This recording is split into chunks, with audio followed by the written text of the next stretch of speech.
आज 22 सेप्टेम्बर 2025 सोमवार। नक्षत्र धनिष्ठा, तिथि कृष्ण पक्ष षष्ठी। आज सूर्योदय होती प्रभात 5:31 और सूर्यास्त होती संध्या 5:48। आज शुभ बेला होची प्रायतः 9टाରୁ 10:30 पर्यंत एवं अशुभ बेला बा राहुकाल होची प्रायतः 7:30ରୁ 9टा पर्यंत। मेष राशि, व्यवसाय कार्य व्यस्तार सहित आपण भरण पोषण पर जनित समस्या सृष्टि हेबार आपणक टिके आशंका रहुछि। पर कथारे पड़ी निज काम अवहेला करि पारंती। परिवार मध्य निजर प्रतिक्रिया हठात प्रकाश करंतु नहीं। दीर्घ दिनर पारिवारिक समस्या सकाशे बंधु माने आपणक मार्गदर्शक साजी पारंती। आनुष्ठानिक साहाय्यरु निर्माणाधीन कार्य आपणक टिके प्रतिबंधक सृष्टि होई पारे। शुक्रंक प्रभाव परिवहन व्यवसाय क्षेत्र आपण सुफल प्राप्त करि पारंती। वाणिज्य क्षेत्र केतेकांशरे साधारण घटना आपण मनस्ताप करने को पड़ी पारे। आज आपणक शुभ रंग होची लाल, शुभ संख्या होची 9 एवं प्रतिक्रिया पय कोनोसी छोट लोक मानकु किछि साहाय्य करंतु। वृष राशि, प्रत्येक क्षेत्र पछ धाड़े रही काम करने को आपण पसंद करि पारंती। परिवार कौनसी पिलार स्वास्थ्य चिंतार आपणक कारण होई पारे। साहित्य, कला, क्रीड़ा, संगीत एवं रचनात्मक काम आपण माने उच्च प्रशंसा पाई परिबे। साधारण कथा को केंद्र करे गृह कलह सृष्टि होई पारे। वाणिज्य, परिवहन, यात्रा एवं आलोचना क्षेत्र आपणक भल रही पारे। बंधुक निकटर आनुष्ठानिक साहाय्य आपण कार्यर लाभ हासिल करि परिबे। मनोबल टाण रही पारे एवं अटकी रहितबा काम को शेष करि पारंती। पारिवारिक समस्या भितर मध्य निजकु नियंत्रण रखिबा पई समर्थन लाभ करि पारंती। आध्यात्मिक ग्रह शनि कृपारु बंधुक गहन रे टिके तीर्थाटनर सुजोग लाभ करि आपण टिके खुशी अनुभव करि पारंती। आज आपणक शुभ रंग होची धला, शुभ संख्या होची 6 एवं प्रतिकार पई नाली रंगर गाय को खाइबा को दियंतु। मिथुन राशि, मनरे बहुत कथा भरी रहिले मध्य नीरवता को पसंद करि पारंती। गुरुत्वपूर्ण काम पछको पकाई अन्य मानक काम रे अनुप्रेरणा कारणरु मनटी सर्वदा विचलित रही पारे। जमी जमा किंबा गृह सीमा को केंद्र करी आपणक मध्यरे टिके टोणा ओटरा लागि पारे। पारिवारिक जीवन उचित बुझामणा हेब आपणक पई कष्टकर होई पारे। परिवार स्थान रे बुध हेतु पारिवारिक समस्या थिले मध्य कामरे सफलतार सहित उन्नति करिवे। किछि गोलमालिया परिस्थिति रे मध्यस्थता करुथबारु अन्य मानकु कफायत देबाकु पड़ी पारे। व्यवसाय समस्या बड़ आकार धारण करि पारे। आनुष्ठानिक कामरे मित्रता बंधन रे आपण आबद्ध होई पारंती। आपणक सब शुभ रंग होची सबुज, शुभ संख्या होची 5 एवं प्रतिकार पई त्रिपुरा सुंदरींक जांत्रिका महाकवचटी आपण टिके धारण करंतु।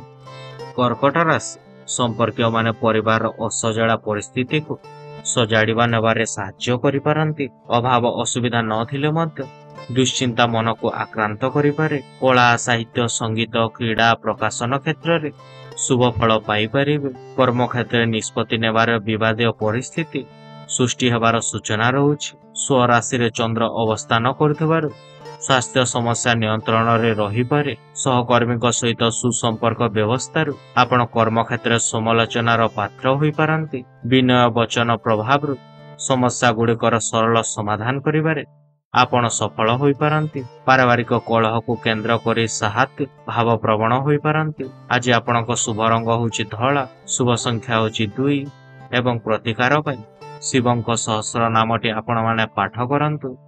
सिंह राशि, कर्म क्षेत्र प्रशंसा प्रोत्साहन लाभ करी मनोबल वृद्धि पाई पारे। शिक्षा, आलोचना, गठनमूलक काम वा लेखापढ़ा क्षेत्र आपण माने शुभ फल पाई परिबे। परिवार हठात प्रतिक्रिया प्रकाश कले अनर्थ घटी पारे। अर्थ संकट हेतु केतेक काम अटकी रही जिबार आपणक सूचना रहुछि। निचा रही कर्माधिपति पापग्रह जोगु कारण कामर चाप वृद्धि जनित मानसिक स्थिरता आपणक रहिब नाही। परिस्थिति रे पड़ी आवश्यकता ठारो अधिक खर्च करने को आपण बाध्य होई पारंती। गतकाली परे आज मध्य पारिवारिक परिस्थिति आपणक अपरिवर्तित रही बंधु परिजनक सहित मात्राधिक भ्रमण जोगु क्लांति अनुभव करि पारंती। आज आपणक शुभ रंग होची नारंगी, शुभ संख्या होची 1 एवं प्रतिक्रिया पई श्री मातंगींक जांत्रिका महाकवचटी आपण माने धारण करंतु। कन्या राशि, ଦାମ୍ପତ୍ୟ ଜୀବନ ଟିକେ ସାମଞ୍ଜସ୍ୟ ବଜାୟ କରିପାରେ। ପୁରୁଣା ବନ୍ଧୁଙ୍କ ସହିତ ମିଶିବା ପାଇଁ ମନରେ ଆପଣଙ୍କ ଆଗ୍ରହ ସୃଷ୍ଟି ହେବ। ସବୁ ସମାଧାନକୁ ଦୃଢ ଭାବରେ ମୁକାବିଲା କରିପାରିବେ। କୌଣସି କ୍ଷେତ୍ରରେ ନିବେଶ କରିବା ପୂର୍ବରୁ ଟିକେ ଦେଖିନିଖି ନିବେଶ କରନ୍ତୁ। ରାଜନୀତିରେ ଆର୍ଥିକ ଲାଭ ହୋଇପାରେ। ଏକାଦଶ ସ୍ଥାନରେ ବୃହସ୍ପତି ଅବସ୍ଥାନ କରୁଥିବାରୁ କୌଣସି ସମସ୍ୟା ବିଚଳିତ କରିପାରିବ ନାହିଁ। ବନ୍ଧୁଙ୍କ କଥାରେ ପ୍ରଭାବିତ ହୋଇ ଭୁଲ କାମ କରିପାରନ୍ତି। ସାହିତ୍ୟ ଏବଂ ସଭା ସମିତିରେ ସମସ୍ୟା ସମାଧାନର ରାସ୍ତା ବାହାର କରିବାରେ ଆପଣ ସମର୍ଥନ ଲାଭ କରିବେ। କର୍ମକ୍ଷେତ୍ର ଫେରିବା ବେଳକୁ ନିଜ ମନପସନ୍ଦର ଜିନିଷଟି କିଣିବାରେ ଆପଣ ସମର୍ଥନ ଲାଭ କରିପାରନ୍ତି। ଆଜି ଆପଣଙ୍କ ଶୁଭ ରଙ୍ଗ ହେଉଛି ସବୁଜ, ଶୁଭ ସଂଖ୍ୟା ହେଉଛି 5 ଏବଂ ପ୍ରତିକାର ପାଇଁ ତ୍ରିପୁରା ସୁନ୍ଦରୀଙ୍କ ପୂଜା ପାଠ କରନ୍ତୁ। ତୁଳା ରାଶି ବିଶିଷ୍ଟ ବ୍ୟକ୍ତିଙ୍କ ସାନ୍ନିଧ୍ୟ ବା ବନ୍ଧୁବର୍ଗଙ୍କ ସାଦରଟି ଦିନକୁ ରୁଚିପୂର୍ଣ୍ଣ କରାଇପାରେ। ମାନସିକ ସ୍ଥିରତା ଅକ୍ଷୁଣ୍ଣ ରହିଲେ ମଧ୍ୟ ପରିବାରରେ ସ୍ୱାସ୍ଥ୍ୟ ସମସ୍ୟା ଯୋଗୁଁ ମାନସିକ ସୁସ୍ଥତା ଆପଣଙ୍କ ବ୍ୟାହତ ହୋଇପାରେ। ବନ୍ଧୁମାନଙ୍କ ସାହାଯ୍ୟ ସହଯୋଗ ଲାଭ କରି କର୍ମକ୍ଷେତ୍ର ଆଶାନୁରୂପ ସଫଳତା ଲାଭ କରିପାରନ୍ତି। ସ୍ଥଗିତ କାମ ପାଇଁ ଅନ୍ୟମାନଙ୍କୁ କଫାୟତ ଦେବାକୁ ପଡ଼ିପାରେ। କର୍ମଭାବସ୍ଥ ଚନ୍ଦ୍ର ପରିବାରରେ ସୁଖ ଶାନ୍ତି ଫେରାଇ ଆଣିବାରେ ସହାୟକ ହେବେ। ଶିଳ୍ପ ବାଣିଜ୍ୟ ବ୍ୟବସାୟ ବା ପରିବହନ ଏବଂ ଦୂରଯାତ୍ରା କ୍ଷେତ୍ରରେ ସଫଳତା ପାଇପାରିବେ। ବନ୍ଧୁଙ୍କ ଆଗମନ ଭଳି ମନୋଭାବ ନଥିବା ପାଇଁ ଆପଣମାନେ ଅନୁଭବ କରିପାରନ୍ତି। ରଚନାତ୍ମକ କାମରେ ସାହିତ୍ୟ ବା ସାମ୍ବାଦିକ କ୍ଷେତ୍ରରେ ଚୁକ୍ତିପୂର୍ଣ୍ଣ କରିବାରେ ସଫଳ ହେବେ। ଆଜି ଆପଣଙ୍କ ଶୁଭ ରଙ୍ଗ ହେଉଛି ଧଳା, ଶୁଭ ସଂଖ୍ୟା ହେଉଛି 6 ଏବଂ ପ୍ରତିକ୍ରିୟା ପାଇଁ ଶ୍ରୀ କମଳାଙ୍କ ଯାନ୍ତ୍ରିକା ମହାକବଚଟି ଆପଣମାନେ ଧାରଣ କରନ୍ତୁ। ବିଛା ରାଶି ଆପଣଙ୍କ ବହୁତ କାମ ଅଧୁରା ରହିପାରେ। ବହୁତ ଦିନରୁ ସମାଧାନ ହୋଇପାରୁନଥିବା ଗୁରୁତ୍ୱ ସମସ୍ୟା ସମାଧାନ ହୋଇଯିବ। ସଡ଼କ ଦୁର୍ଘଟଣାର ସମ୍ଭାବନା ରହୁଛି। ପୂର୍ବ କଥାକୁ ନେଇ ମନସ୍ତାପ କରିପାରନ୍ତି। ଧାର ଦେବା ନ ଦେବାରେ ନିବୃତ୍ତ ରୁହନ୍ତୁ। ବୁଧାଧିପତି ଯୋଗ ପ୍ରଭାବରୁ କର୍ମକ୍ଷେତ୍ରରେ ସାହସିକତା ପ୍ରଦର୍ଶନ କରି ଆପଣ ପ୍ରଶଂସିତ ହେବେ। ସାମ୍ବାଦିକତା, ପ୍ରଶାସନ, ରାଜନୀତି, ସାହିତ୍ୟ, ସଙ୍ଗୀତରେ ଆପଣ ସୁନାମ ଅର୍ଜନ କରିପାରିବେ। ଶତ୍ରୁ ସାମୟିକ ଭାବେ କାମଟିକୁ ଆପଣଙ୍କୁ ଅଟକାଇ ଦେଇପାରନ୍ତି।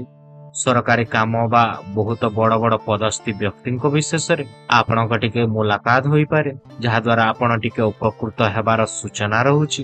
ଆଜି ଆପଣଙ୍କ ଶୁଭ ରଙ୍ଗ ହେଉଛି ଲାଲ, ଶୁଭ ସଂଖ୍ୟା ହେଉଛି 9 ଏବଂ ପ୍ରତିକ୍ରିୟା ପାଇଁ ନୃସିଂହଙ୍କ ପୂଜା ଅର୍ଚ୍ଚନା କରନ୍ତୁ। ଧନୁରାଶି ବ୍ୟବସାୟିକ କ୍ଷେତ୍ରରେ ସଫଳତା ପାଇପାରିବେ। ଅନ୍ୟମନସ୍କ ରହିବା ଯୋଗୁଁ କେତେକ ବ୍ୟତିକ୍ରମ ଦେଖାଦେଇପାରେ। ଘରର ଅକୁହା କଥାକୁ ଚିନ୍ତା କରି ମନରେ ଟିକେ ସରସତା ରହିବ ନାହିଁ। ଇଚ୍ଛା ନଥିଲେ ମଧ୍ୟ ପରିସ୍ଥିତିରେ ପଡ଼ି କେତେକ କାମ କରିବାକୁ ବାଧ୍ୟ ହୋଇପାରନ୍ତି। ନିଜ ଗୃହକୁ ରାଶାଧିପତି ବୃହସ୍ପତିଙ୍କ ଦୃଷ୍ଟିରୁ ଆରୋଗ୍ୟ ଲାଭ କରିବା ସହିତ ନୂତନ ଯୋଜନାରେ ସଫଳତା ପାଇପାରିବେ। ବ୍ୟବସାୟ ପରିବହନ କ୍ଷେତ୍ରରେ କଳହର ସୂତ୍ରପାତ ହୋଇପାରନ୍ତି। ସ୍ଥଗିତ କାମକୁ ପୂରା କରିବା ସହିତ ଆଲୋଚନା, ଲେଖାପଢ଼ା କ୍ଷେତ୍ରରୁ ଶୁଭ ଫଳ ପାଇପାରିବେ। ଶୁଣା କଥାକୁ ବିଶ୍ୱାସ କଲେ ଆପଣ ଅସୁବିଧାରେ ପଡ଼ିପାରନ୍ତି। ଆଜି ଆପଣଙ୍କ ଶୁଭ ରଙ୍ଗ ହେଉଛି ହଳଦିଆ, ଶୁଭ ସଂଖ୍ୟା ହେଉଛି 3 ଏବଂ ପ୍ରତିକ୍ରିୟା ପାଇଁ ମା ତାରାଙ୍କ ଯାନ୍ତ୍ରିକା ମହାକବଚଟି ଆପଣମାନେ ଧାରଣ କରନ୍ତୁ। ମକର ରାଶି ପିଲାମାନେ ପରିଶ୍ରମ କରି ମଧ୍ୟ ବିଫଳ ହେବେ। ବକେୟା ଅର୍ଥ ଆଦାୟ କରିବାରେ ବିଭିନ୍ନ ପ୍ରକାର କୌଶଳ ଅବଲମ୍ବନ କରିବାକୁ ପଡ଼ିପାରେ। ବିଦ୍ୟାର୍ଥୀମାନେ ଗୁରୁଜନମାନଙ୍କ ଆଜ୍ଞା ପାଳନ କରିବେ। ଲୋକମାନଙ୍କ ସହଯୋଗ ଆପଣଙ୍କ ମନୋବଳକୁ ସୁଦୃଢ଼ କରିବ। କର୍ମ ଭାବରେ ମଙ୍ଗଳ ଗ୍ରହ ଅମଙ୍ଗଳ ବିନାଶ ପୂର୍ବକ ଜମିଜମା ସମ୍ବନ୍ଧୀୟ କାର୍ଯ୍ୟକୁ ତ୍ୱରାନ୍ୱିତ କରିପାରନ୍ତି। ଉପର ଅଧିକାରୀଙ୍କ ହସ୍ତକ୍ଷେପ ଫଳରେ ବିବାଦୀୟ ପରିସ୍ଥିତି ବଦଳି ଯାଇପାରେ। ଦୂରଯାତ୍ରା କ୍ଷେତ୍ରରେ କୌଣସି ବନ୍ଧୁଙ୍କ ସକାଶେ ପ୍ରତିକ୍ରିୟା ଜନିତ ଯନ୍ତ୍ରଣା ତୀବ୍ର ପ୍ରକାଶ ପାଇପାରେ। ପରିବାର କ୍ଷେତ୍ରରେ ପ୍ରତିକୂଳ ପରିସ୍ଥିତିର ଚାପ କ୍ରମଶଃ ବଢ଼ି ଯାଇପାରେ। ଆଜି ଆପଣଙ୍କ ଶୁଭ ରଙ୍ଗ ହେଉଛି ନୀଳ, ଶୁଭ ସଂଖ୍ୟା ହେଉଛି 8 ଏବଂ ପ୍ରତିକାର ପାଇଁ ମା ଶାରଳାଙ୍କ ଆରାଧନା କରନ୍ତୁ। କୁମ୍ଭ ରାଶି ପରିବାର ଅସମ୍ପୂର୍ଣ୍ଣ କାମକୁ ପୂର୍ଣ୍ଣାଙ୍ଗ କରିବାରେ ଜଣେ ବାଲ୍ୟବନ୍ଧୁ ସାହାଯ୍ୟ କରିପାରିବେ। କୌଶଳରେ କାମ ହାସଲ କଲେ ମଧ୍ୟ ଦିନଟିର ବିଶେଷ ପରିଶ୍ରମ କରିବାକୁ ପଡ଼ିପାରେ। ଆୟକର ବିଭାଗ ଦ୍ୱାରା ସମସ୍ୟାର ସମ୍ମୁଖୀନ ହେବାକୁ ଆପଣଙ୍କୁ ପଡ଼ିପାରେ। ଦୀର୍ଘ ଦିନ ହେଲା ଶତ୍ରୁତା କରୁଥିବା ବ୍ୟକ୍ତିମାନେ ପଛରେ ବହୁତ ସମାଲୋଚନା କରିପାରନ୍ତି। ରାହୁଙ୍କ ପ୍ରଭାବରୁ ପ୍ରତ୍ୟେକ ପରିସ୍ଥିତିରେ କୌଶଳ ପ୍ରୟୋଗ କରି କାମ ହାସଲ କରିପାରନ୍ତି। ସହକର୍ମୀଙ୍କ ଆଭ୍ୟନ୍ତରୀଣ କାର୍ଯ୍ୟରେ ମତ ମନ୍ତବ୍ୟ ଦେବା ଠିକ୍ ହେବ ନାହିଁ। ପ୍ରତିବାଦୀଙ୍କ ଅନୁପସ୍ଥିତି ଜନିତ କଚେରୀ ମାମଲାରେ ବାଧା ହୋଇପାରେ। ଆଜିର ଅର୍ଥନୈତିକ ସ୍ଥିତି, ପାରିବାରିକ ପରିସ୍ଥିତି ଏବଂ ବନ୍ଧୁ ସମ୍ପର୍କ ପ୍ରାୟତଃ ଭଲ ରହିପାରେ। ଆଜି ଆପଣଙ୍କ ଶୁଭ ରଙ୍ଗ ହେଉଛି ନୀଳ, ଶୁଭ ସଂଖ୍ୟା ହେଉଛି 8 ଏବଂ ପ୍ରତିକାର ପାଇଁ ଦକ୍ଷିଣ କାଳୀଙ୍କ ଯାନ୍ତ୍ରିକା ମହାକବଚଟି ଆପଣମାନେ ଧାରଣ କରନ୍ତୁ। ମୀନ ରାଶି ବ୍ୟବସାୟର ଉନ୍ନତି ସହିତ ଅନେକ ସୁବିଧା ସୁଯୋଗ ପ୍ରାପ୍ତ କରିପାରନ୍ତି। ପୋଲିସ ଏବଂ ଟିକସ କର୍ମଚାରୀମାନଙ୍କ ଠାରୁ ଆକସ୍ମିକ ସମସ୍ୟାର ସମ୍ମୁଖୀନ ହୋଇପାରନ୍ତି। କର୍ମକ୍ଷେତ୍ର ଉଚ୍ଚ କର୍ମକର୍ତ୍ତା ସହିତ ମତାନ୍ତର ଫଳରେ ଆପଣମାନଙ୍କୁ ବିରୁଦ୍ଧାଚରଣ କରିପାରନ୍ତି। ମହିଳାମାନଙ୍କ କାହା ସହିତ ତାଳମେଳ ରହିବ ନାହିଁ। ସହକର୍ମୀଙ୍କ ସହାନୁଭୂତି ଯୋଗୁଁ ହାତକୁ ଆସିଥିବା କାମ ସମ୍ପନ୍ନରେ ସୁବିଧା ହେବ ନାହିଁ। ଭୁଲ ବୁଝାମଣାର ପାରିବାରିକ ଜୀବନରେ ଅନାଦର ପାଇପାରନ୍ତି। କଠୋର ପରିଶ୍ରମ ସମସ୍ୟା ସମାଧାନର ମାର୍ଗଦର୍ଶକ ସାଜିପାରେ।